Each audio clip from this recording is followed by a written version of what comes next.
Et alors que le débat politique est intense sur ce sujet des agressions de Cologne, la chancelière allemande a pris position. Elle s'est déclarée favorable à l'expulsion de tout réfugié qui serait déclaré coupable. Florent Rodeau.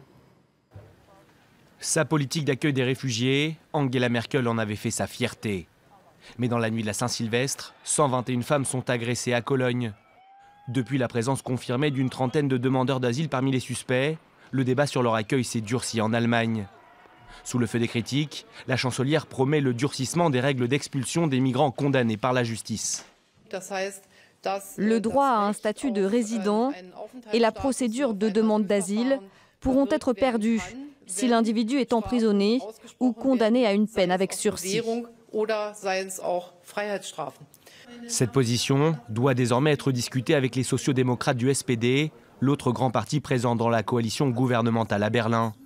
Car en Allemagne, la loi impose une peine d'au moins 3 ans de prison pour permettre une expulsion. Ce changement de ton intervient à la suite de la fronde de son propre camp. Lors de la réunion de rentrée de la CSU en Bavière, le parti a réclamé la plus grande fermeté à l'égard des demandeurs d'asile qui enfreignent la loi. L'enjeu est de taille pour Angela Merkel, qui doit prouver que sa politique d'immigration est sous contrôle. Autre difficulté pour la chancelière allemande, Berlin se retrouve de plus en plus isolé sur la question en Europe, alors que l'espace Schengen est sérieusement remis en cause par les rétablissements de contrôle aux frontières, en Suède ou encore au Danemark.